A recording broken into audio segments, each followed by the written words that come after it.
During Hitler's reign, he controlled his citizens by requiring them to carry identification papers. Is America heading down that same path? I'm Robin Kinderman, and you're watching JBS Straight Talk.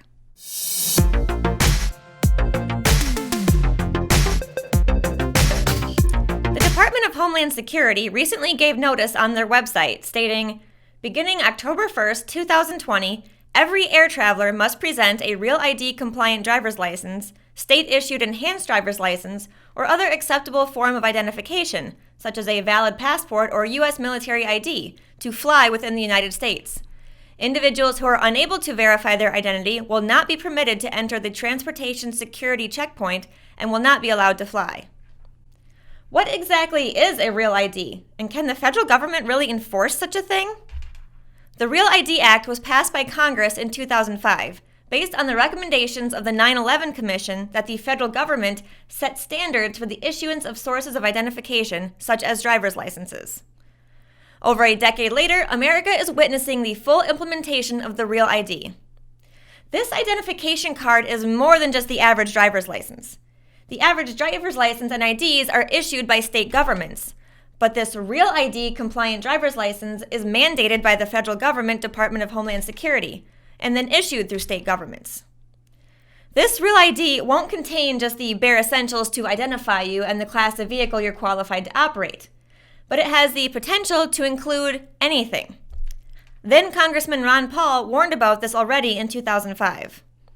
In this bill, there are no limitations on the information that may be placed on this identification card. There are minimum standards, but no maximum limitations. And the Secretary of the Department of Homeland Security can add anything it wants.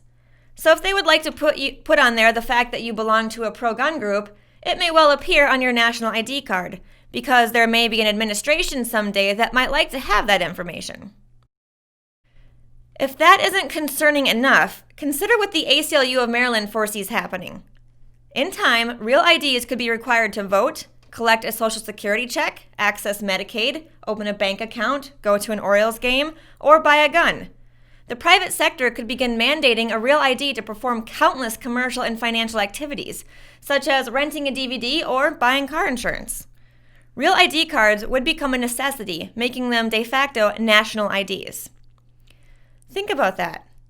What happens when you have to have a federal ID that allows the government to know everything about you? What this all boils down to is a massive erosion of state sovereignty, an invasion of privacy, and a limitation of our freedoms. Nowhere in the Constitution does it say that the federal government shall be in charge of issuing any sort of personal identification. We should be limiting the government, not the people. This Real ID Act makes it sound like we need this new form of identification for our safety. Remember the words of Benjamin Franklin. Those who would give up essential liberty to purchase a little temporary safety deserve neither liberty nor safety. In order to keep our government limited, our founders gave us the ability to nullify. With our Article 6 booklet, you can find out how this can be done and why it's so important. Purchase your copy today. Links are in the description below. Then, contact your state legislatures and urge them to introduce and pass legislation to nullify this Real ID Act. If enough states stand their ground, this Real ID won't be a reality.